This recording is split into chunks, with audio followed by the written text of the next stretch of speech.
And the music plays, and here come, we'd like to welcome you to Munchkin Land. The Lollipop Guild in their douchebag suits, and they pay off Sanjay. They give him an envelope where he looks in and smiles at the riches contained. It was probably a fucking free coupon for Chuck E. Cheese. And then those heels leave, and the kids get on Danielson. And they're going to give him a shitty little double knee lift.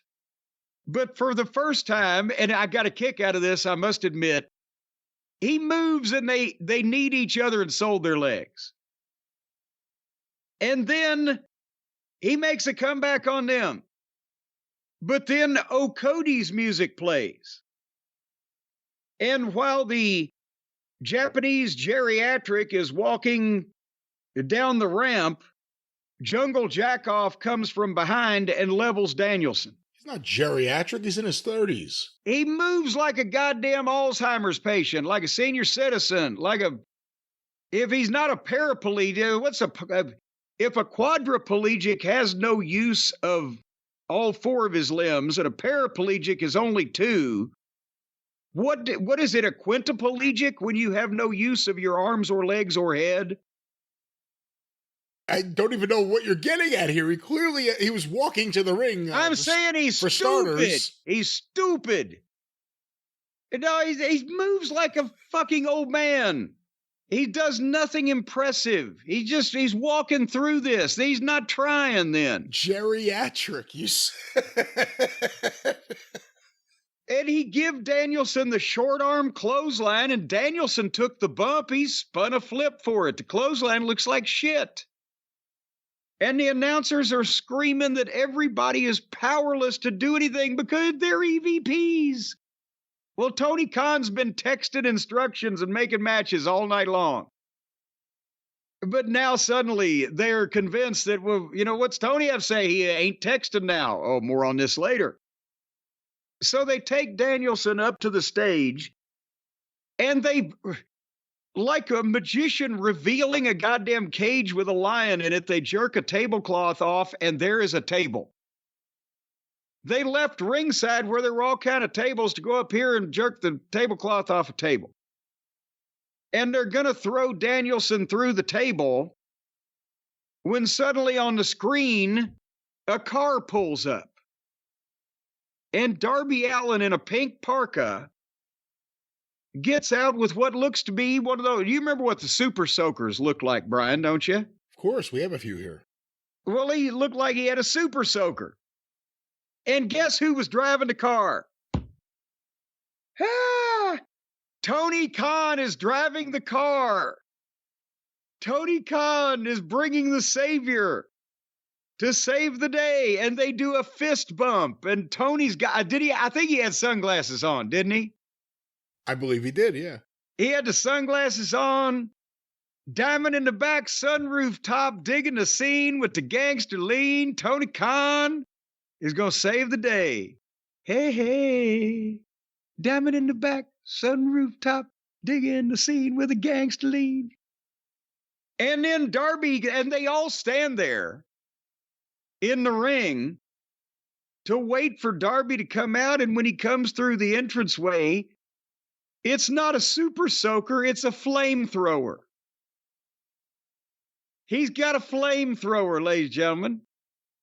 But he comes out to the stage and kind of the entrance ramp with the flamethrower, but he's clearly been told by all that's holy and every fucking law enforcement official in that goddamn town, you better not take that goddamn flamethrower to the ring or out in those people or anywhere around the fans, or we're going to fucking fine and suspend you and goddamn put you in the county jail.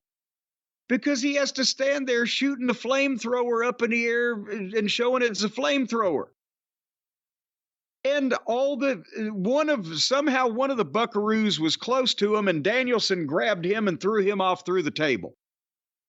But then everybody stood there in the same position for like 3 minutes as the heels couldn't go up the ramp because Darby had the flamethrower, but Darby couldn't go after him, so it looked stupid. Here's a guy with a flamethrower. Well, there's motherfuckers you want to incinerate. Go, knock yourself out. It's an old-fashioned arson standoff. An arson standoff. So I know which arse was stood off. And that was the end of the show. But not the end of Tony, because after that he was revealed as the driver of the Savior vehicle, he had to tweet on Twitter, obviously, yes, ladies and gentlemen, I do have a valid driver's license. And that's another reason that we're trending. Because they're doing this show now apparently for us. Not for their fans, not for the goddamn audience that they have lost or the ones they hope to retain, but just to get even with us. Because what did we do? Get even. Well, what did we do 2 weeks ago or last week?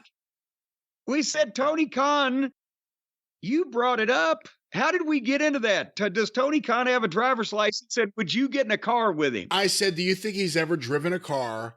And would you get in a car with him? And they answered the question, yes, he's driven a car. And who got in a car with him? The fucking Daredevil got in the car with him. Because who else would? Yes. Maybe I'd ride with Buddy Landell before I'd ride with Tony. But so he tweeted, yes. Even he's late to TV. Yeah, there he is, his own TV, too. At least he wasn't oversleeping somebody else's angle. But so this is where we're at here, flamethrowers. Well, he's answering you. What do you have to say? He's showing you he has a driver's license. If he's going to answer these dares, Tony, you don't have the balls to give me $50 million to build my library. No. You don't have the guts. Let me just say that Tony has showed me everything I need to know from the start about exactly what's going on with him. Do you think Tony's ever eaten mushrooms and ran TV? The mushrooms were probably likely. What else can we get him to do? That's the question. What else can we get him to do now that he's showing us that he could drive? What else would he feel pride that he would have to show us? I don't know. I think there'd be more thought put into all of this with mushrooms involved, wouldn't there? Much more thought. More and less, and really in some ways less thought, more just going with it and feeling it and being one within it and understanding that you are one and all of us are one. Well, you are me and me are we and we are me and we are all together. But at the same time, I beg to differ. No, I think that there would be an intricate, minute, granular amount of thought and preparation put into something of that nature. But that just depends on whether you're a fucking statistics nerd or a control freak on mushrooms. Apologies for the noise. There are gardeners somewhere around. Oh, God damn it. Don't goddamn them. They're hardworking people. Not everyone has it easy like you. Buy every surrounding property and just have everything cut down. I don't think Tony Khan, well, I guess that's not the way to do it. Do you think Tony Khan, Jim, would give me the money, interest-free, a forgivable loan, to buy all the properties around me to ensure good recordings of this show? No, he'd never do that. See, I'm using reverse psychology. Yeah. Do you think Tony Khan would send a hitman to wipe out your neighbors so that you could take over their properties? Nah, he'd never do that. I thought you would say, hey, don't say that about my neighbors. I love these people. What, you thought I would say that? What kind of fucking crazy goof are you? All right, well, this was a match. The last thing I'm going to say about even fucking... All right, well, they're getting in the way of the birds. I think they should go with this. I mean, they're desperate for ratings. Try anything. Tony Khan, you can't call it Taxi Cab Confessions. Tony Khan Confessions. And he drives the talent around, and we have to see what they react to or how they react to life-threatening situations on the road while Tony talks to them about his book. Tony Confessions. Tony Confessions. Son of a bitch. That's good. And here's the thing. Again, just he can buy the rights to the Greg Kihn Band catalog and do all the album title take. Conspiracy.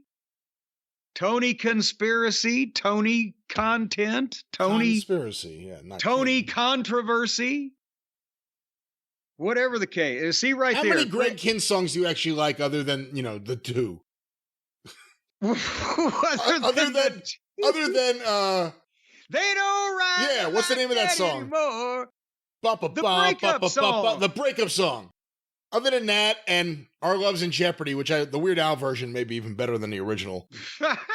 What are your thoughts on? Do you have any other Greg Kihn songs you like other than album titles you can name? Because it was like, this is ridiculous. He keeps doing this. He went to that well until it was muddy and sloppy at the bottom. But we're not talking about his wife now. So, no, those are pretty much the songs you got going for you there.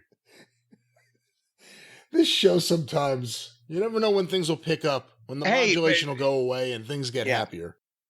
And also, here's the thing. My closing comment on Dynamite, we are literally, again, witnessing this thing having a promotional equivalent of a nervous breakdown. And for the past 5 years, people thought I was the crazy one. Well, you called it a long time ago. You called it at the beginning. You pointed it out, and you don't need to reinforce the fact that everyone knows that I told them so, because I don't like people who say I told you so, especially when I told you so. Well, ladies and gentlemen, it is at this time that we will travel to the future to get to the ratings of this show that we just reviewed.